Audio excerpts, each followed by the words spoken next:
Hello again and welcome back to English Today. This is DVD 20 and the third DVD of your advanced level. And in this DVD, we'll start with another 2 episodes of our story, That's Life. And then in our special TV programs, there'll be a discussion about how to manage change, known as change management. Then we'll move on to cinema and take a closer look at Star Wars.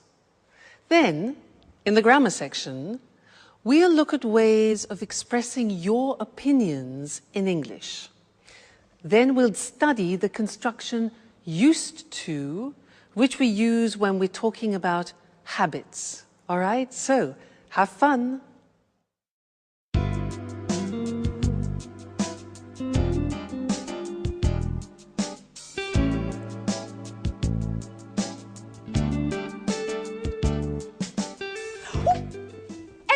Stop!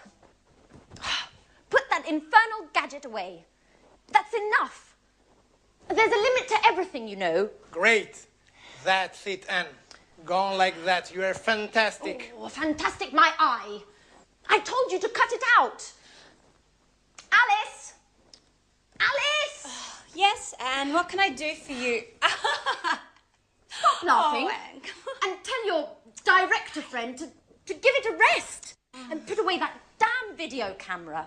I absolutely do not want to be filmed like this. Have I made myself perfectly clear? Hi, Alice. Hey. Good morning, Edward. Can't stop working, eh? What's on the menu for today's shoot?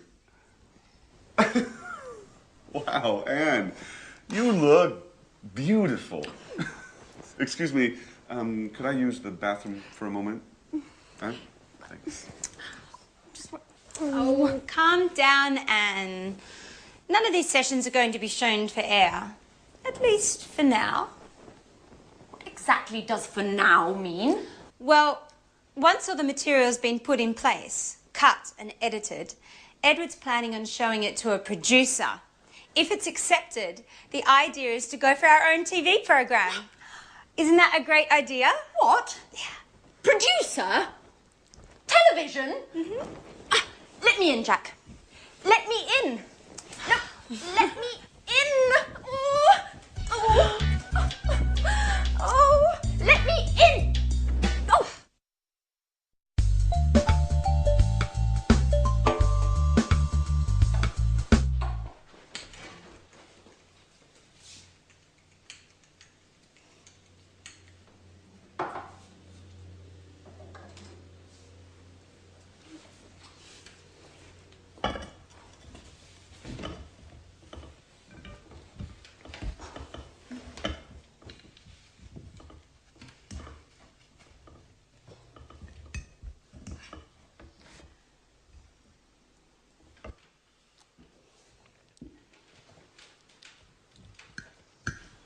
So, Anne, what do you think of Edward? In what sense? As a man or as a director? Do you really have to ask? As a man, of course. Well, I've just met him, so I can't really say. But as a director, my view is that he's a bit too intrusive. Come on, Anne, get over it. That's his job. In my opinion, I think he's just great. Oh, what's this I'm hearing?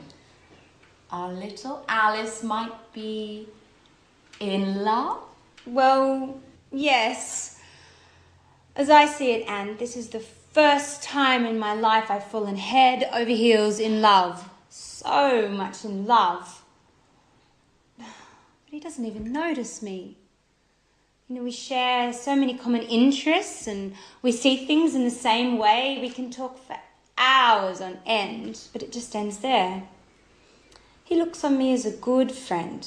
Nothing more, nothing less. You know, I'm really not used to that role. Usually I'm the one to keep others at bay. Yes, I remember. Tom, Frank, David. How many broken hearts have you left behind? So tell me, have you asked Edward how he feels about you? No, of course not. Look, Edward isn't interested in some relationship. He's profound and introspective, spiritual. He's a person who enjoys observing and analysing others. Yes, if you ask me, too much so. Anyway, I can't agree with you, I'm afraid. Even spiritual beings, personal longings, I think you should tell him. And who knows, your Edward might be much more human than you think. Oh, maybe you're right. But I have to think of a special way to show him just how I feel. Maybe I should see what my horoscope has to say. Yes, I've just had a brilliant idea.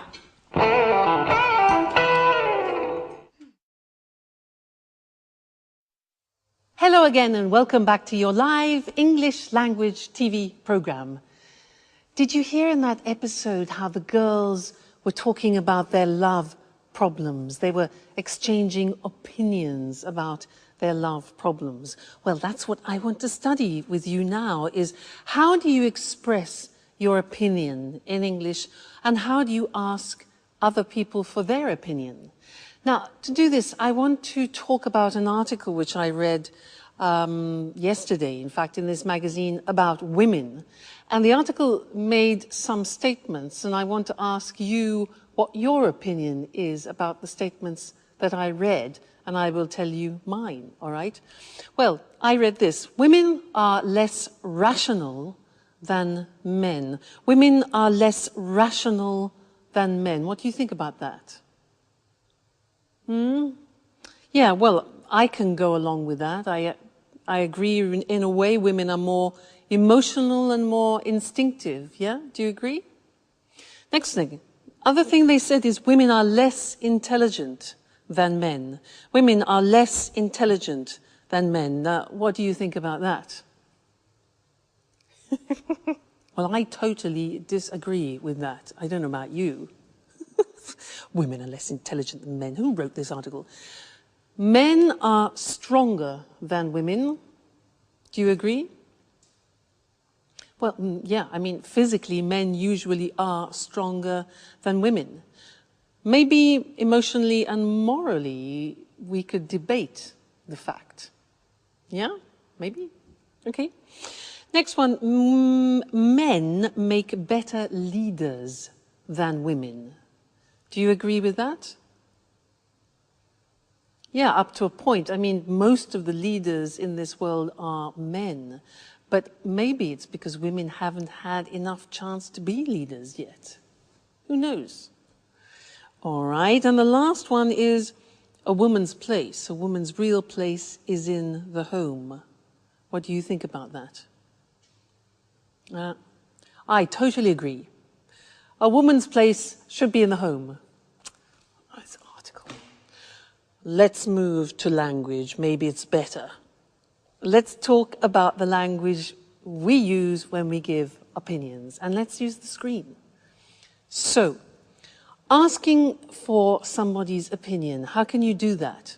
Well, you can say, what do you think about that? What do you think about that? Simple question.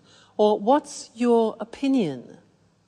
We can also ask, what do you feel about that, which is more related to emotions rather than to the intellect. So, what do you feel about that? Or, what are your thoughts? What are your views about that? All right, so those are all ways of asking for somebody's opinion. When you want to give your opinion, you can say, I think, I feel, in my opinion, we should. My view is that we should, my view. Or as I see it, I think we should. All right, so that's giving opinions. Now, often you want to talk about agreement. Now, How do you ask a person for agreement? We don't say, "Are you agree?" Many languages translate that wrongly. It's not "are you agree," but "do you agree with me?" All right? Do you agree? Be careful. Do you agree? Another alternative is "do you go along?" Go along means have the same opinion. Do you go along with that? All right? Now, imagine that you want to agree totally with someone. Do you agree with that? Exactly. You can say, "I totally agree with you." "I completely agree with you." You can say, "Yeah, I go along with that. I agree with that." You can also say, "That's right," "exactly," or "absolutely." Those are all ways of agreeing totally. Now imagine that you agree sort of, you agree partially. The language here is, "Yeah, that's a good point, but I agree with you up to a point." I agree with you up to a point. So that's partial agreement, but not total agreement, all right? Now, disagreement. To be polite, you can say, "I can't agree with you, I'm afraid." If you say, "I don't agree with you," that's quite aggressive. So it's better to say, "I can't agree with you, I'm afraid," for example, if you're in a meeting. But if you want to be aggressive, you can say, "I totally disagree with you." All right, so that's an aggressive disagreement. And you could also say, "Oh, come on, come on." All right, so there we looked at exchanging opinions, giving opinions, asking for opinions, and then talking about agreement, agreeing totally, partially, and disagreeing. I'm sure you'll find that very useful because it's what we do every day. All right, so happy practicing and see you in the next lesson. Bye.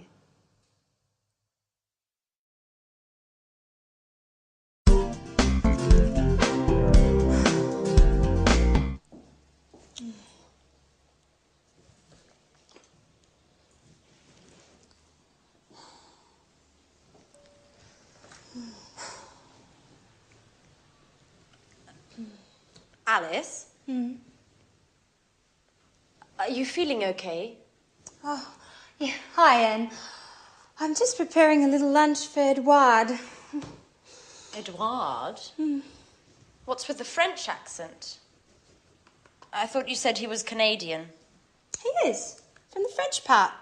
His mother's French, so he's fully bilingual. Well, now that you mention it, I had noticed a slight French accent. Oh, yes. Isn't it adorable?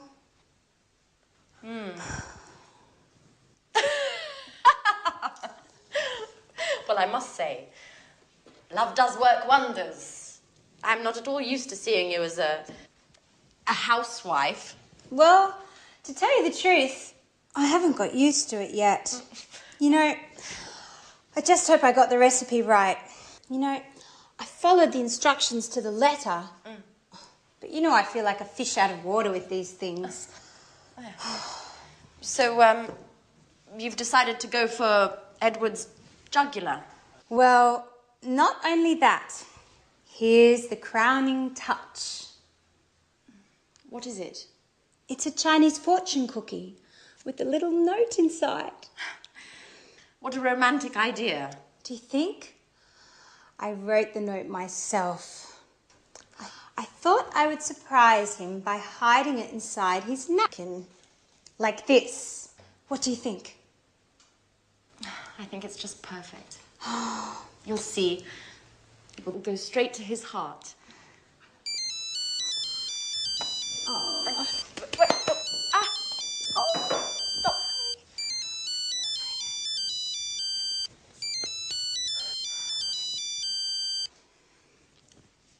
Hello? Yes, this is Alice. Oh, It's already come in. What? Oh, in half an hour? Yeah, okay. I'll be there in a few minutes. Anne? Could I borrow your car? Please? I have to go and pick up a packet my father sent me, but the post office closes in half an hour and I won't make it on foot. My car? You don't have a license? Oh, don't worry about it. I have it. And anyway, I always used to drive. You know, my dad's got a car just like yours. Okay, I'm off. Tell Edward I'll be back in a flash. Alice? Alice? But who's going to clean up this mess? Get used to it, Anne. It's the same old story. Now I'm late.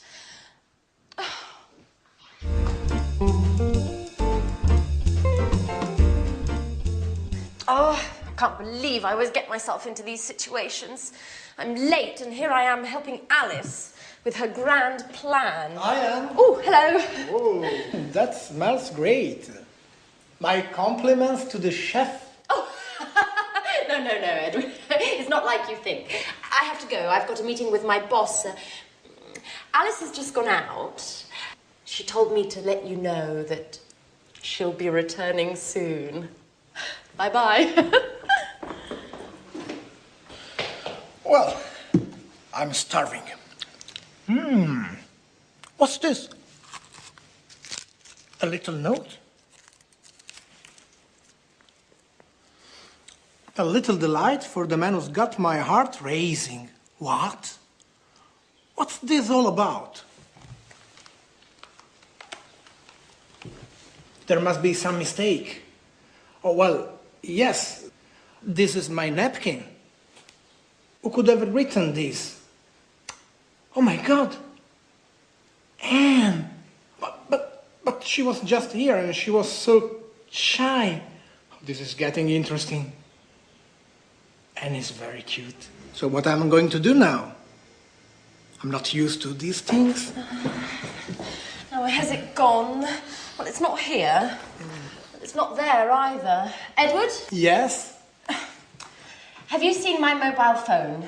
Oh, no, here it is. Thanks.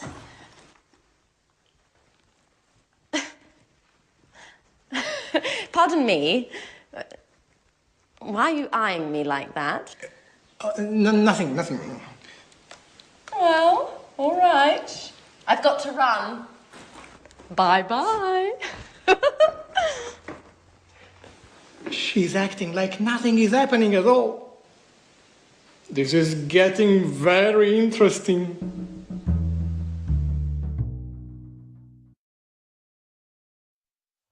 Hello again and welcome back. Did you notice a grammatical form that they used to and get used to? Did you pick that up when they were speaking? Because these are forms that we use in English when we're talking about habits. It's not an easy form, and I'd like to teach you that now. And to do that, to give you an example of the grammar in action, I want to talk to you about when I moved to Italy and I lived there for some time, and I had to change some of my habits. I had to adopt some Italian habits. I had to get used to new things, all right? So I'm going to use the grammar construction as I talk about this. Try and listen and pick it up. Now, I wrote a list actually because really fascinating. You would think that Italy and England being very close wouldn't be very different, but in fact there are some noticeable differences. For example, driving on the right. I had to get used to driving on the right. In England, we drive on the left. So you can imagine it's a question of life and death. So the first thing was I had to get used to driving on the right. You hear that? To get used to driving on the right. Now that means that I had to adopt a new habit, to get used to doing something. We'll look at the grammatical form after. For now, just listen how I use it, all right? Another thing. Oh yeah, Italian driving. I had to get used to Italian driving. Red lights are not really red lights. Red lights, traffic lights, are negotiable. And I had to get used to being very flexible driving on the roads in Italy, I can assure you. Now, speaking Italian.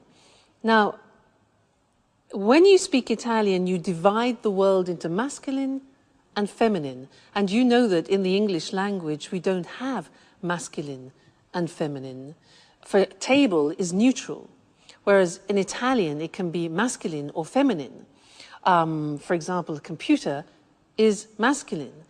So I had to get used to dividing my world into objects, which are masculine, and feminine, which for an English person is really quite a challenge. So another thing was rolling my R. In English, we don't say R. It doesn't exist. But in Italian, for example, if you want to say red, you have to say rosso. R. It took me 1 year to learn R. So I had to get used to rolling my R. Terrible.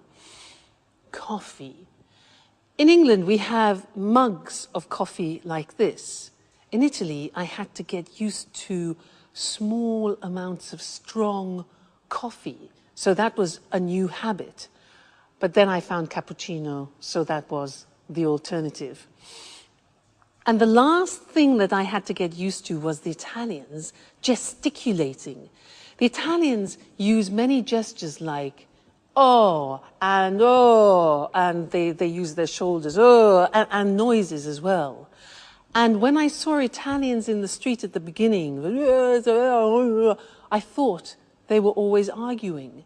But in fact, they're not. It's a normal way for the Italians to gesticulate. So I had to get used to reading the language as not necessarily aggressive.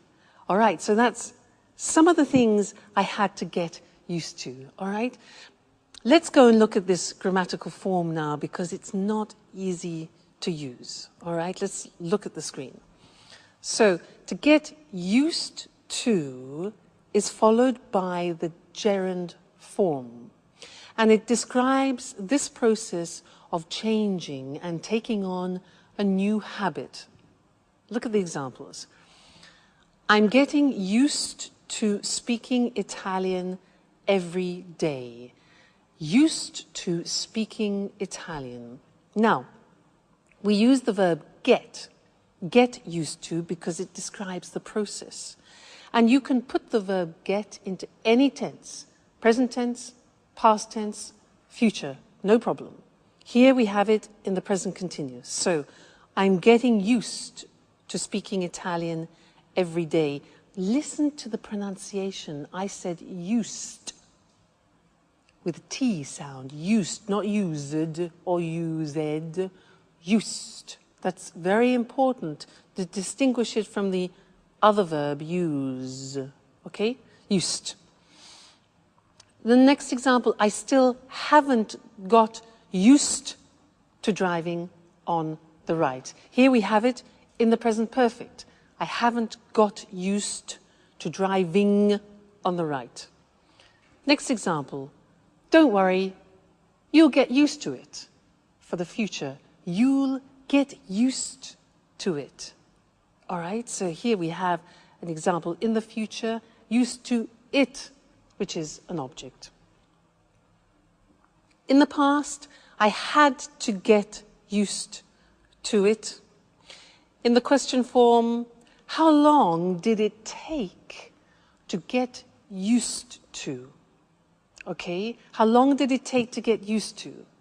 So, a difficult form. Now, let's move on to the next section, which is the verb to be used to. This is very interesting because when you change a habit, it's a process. But then when you have adopted the habit, it's a state. So we use the verb to be. The examples. I'm used to getting up early in the morning.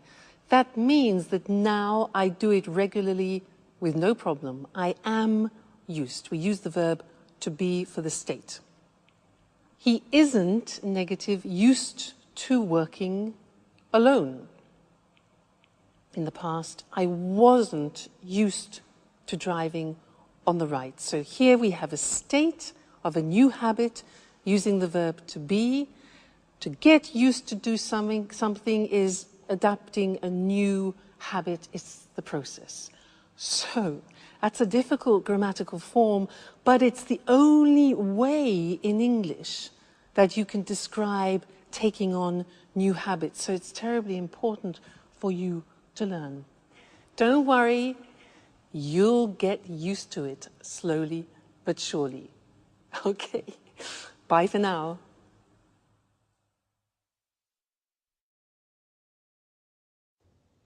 Hello, and welcome to this week's edition of Let's Talk, our evening discussion program with our commentators, Tom and Marie. Good evening, everyone. Good evening. According to a recent report from the EU on the economies of the Eurozone, many companies are going through a difficult period.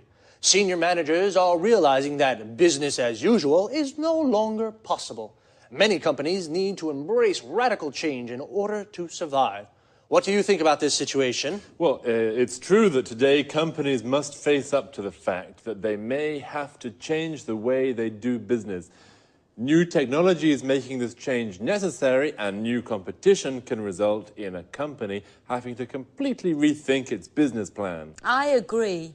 Another example is when a company decides to enter a new market and becomes very successful. This success can require changes to the way the company does things. All these situations result in changes being needed to the way a company operates. It's not easy to make changes to the way a company operates and the way people work. How can a company do this successfully? Well, there's been a lot of research on this topic. It's called the change management process. I see. So what are the elements of a successful change management process? Where do you start? Well, it's important to analyze the situation carefully before embarking on a process of change. A good analyst will identify the key areas of a company's operations that need to be changed. Then an effective change strategy needs to be drawn up. This says exactly what needs to be changed. That's right. Input to the strategy can come from the management team or an external consultant. In addition, all the company's workers should be asked for ideas. Sorry, I don't quite follow that. Do you mean that the workers in a company should be able to decide what changes are made? No, that's not what I mean. Everyone in the company should be canvassed for suggestions on changes that could be made to the company. This enables employees to buy into the change process. They feel included and are more likely to implement the changes once they've been decided. Okay, I see. It's clear now. So, lots of people input into the change strategy. And what happens next? Well, now the strategy has to be implemented. It has to be put into action. This can be the most difficult stage of the change management process. Staff need to be told about the changes, and some may need training on new ways of doing things. A member of the management team should be available to answer questions from employees about the changes taking place. And once the changes have been implemented, is that it? No, it's not. It's very important to consolidate the changes to make sure that employees don't go back to the old way of doing things. A manager should be chosen to act as a champion for the changes and should collect feedback from the employees to see what they think about the changes. This champion should praise employees who have implemented the changes. Of course, it's very important to raise the morale of staff at this time. Otherwise, there is a risk that they'll revert back to the old way of doing things. So it's quite a complex process. Well, companies need to know about change management techniques in order to survive in today's rapidly changing markets. Thanks to Tom and Marie for their explanation on how to bring about change in a company. Goodbye, Eric. Goodbye. And goodbye, everyone, and see you again next week for another edition of Let's Talk. So, the change management process is the process a company uses to change the way it operates. Due to new technologies and new competition, many companies have to rethink their business plan. To rethink something means to reconsider, to think again about a choice you made before. A business plan is a strategy for running a company. Remember, to run a company means to manage it. Companies have to embrace change. To embrace something means to accept it and put it into practice. So, to embrace change means to start making changes. Companies must face up to the fact that they have to change the way they do business. To face up to something means to accept a difficult situation exists. So, how does the change management process work? First, an analyst identifies the areas that need to be changed. An analyst is an expert who looks at all the elements of a situation. He analyzes a situation. Everyone in a company should be canvassed for suggestions. To canvass means to ask people for their opinions. This enables employees, the people who work in the company, to buy into the changes. To buy into something means to believe in something. Then a strategy is drawn up. The phrasal verb to draw up means to prepare. We use it for documents. For example, you draw up a contract. The strategy must then be implemented. To implement means to put into action. Once the strategy is implemented, it's important to consolidate it. To consolidate it means to make stronger. And employees should be asked for feedback to see what they think of the changes. Feedback means opinions about something. Well, folks, we've come to the end of today's program. See you again soon. Good morning, everyone, and welcome to another edition of Talk Cinema. This morning, we'll be talking about the most famous of all science fiction sagas, Star Wars. As always, in the studio with me is Sanjeev Gupta, our cinema expert. Welcome, Sanjeev. Hello, Lucy. Hello, everyone. A question to start with, Sanjeev. Just how many films make up the Star Wars saga? 6 in all. And how many of these have you seen? All 6, of course. And you? 4, I think. When was the first film made? The first film, A New Hope, was released in 1977. The last film, Revenge of the Sith, was released in 2005. And who's the director?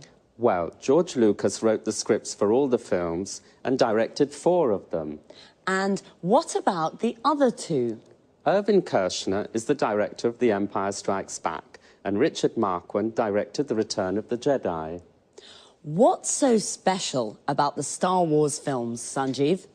Lots of things, actually, Lucy.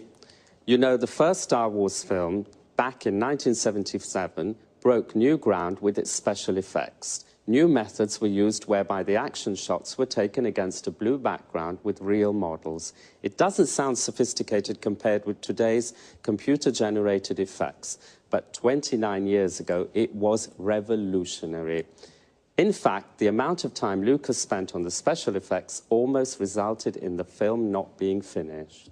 Why do you think the films have been so enormously popular? We're dealing with science fiction here, but really the storylines in the films draw on themes common not only to science fiction, but also to classical mythology. Really? Interesting. Yes, then there's the obvious struggle between good and bad. There's the famous force, the energy field that can be used for good but also for bad. Love plays a big part in the saga, as does the eternal struggle for power and domination. Love, power and domination, yes. So, have the films made a lot of money? It's been estimated that the films, along with the TV series, books and video games that have been made around the Star Wars theme, have generated $20 billion over the last 29 years. So, $20 billion, yes, that's rather a lot of money. And what about the music in the movies? I really love the music. Yes, I think the music has played an important role in helping people to remember the films. John Williams composed the scores for all 6 films. The style he uses has changed as the years have gone by. In the first films, he associated leitmotifs with each character, quite a simple approach. In the later films, he changed his mind and took a richer, more sophisticated approach to the music. One last question. Is the saga definitely complete now? I wouldn't bet on it. There are rumours that George Lucas may be working on a sequel, but for television, not for the cinema. So, we may be seeing Luke Skywalker again soon. Wonderful. Well, thanks, Sanjeev, and goodbye. Goodbye. To all of you and Sanjeev, may the Force be with you. Goodbye. Now, let's have a look at some of that vocabulary we just used. So, 6 films make up the Star Wars saga. To make up something here means to go together to form the whole of something. The 6 films form the entire saga. To make up something is a phrasal verb that can also mean to invent something. For example, I made up a story means I invented a story. The first Star Wars film was released in 1977. We say a film is released when it can be seen at the cinema for the first time. It broke new ground with its special effects. To break new ground means to do something for the first time. It broke new ground because it was the first film to shoot the action shots with real models. An action shot is a scene of a film with action. For example, a car chase or a battle. And what are special effects? They're visual effects added to a film after the shooting has been completed. The shooting is the filming process of a film. The special effects used in the first Star Wars films were not very sophisticated compared with the computer-generated effects of today's films. Computer-generated effects are special effects that are made using a computer. The soundtracks of the Star Wars films have also become very famous. The soundtrack of a film is its music. In the first films, John Williams, the composer of the soundtracks, associated leitmotifs with each character. A leitmotif is a reoccurring musical or visual theme associated with a particular character, situation, or emotion. Well, we have, as usual, run out of time, so goodbye for now.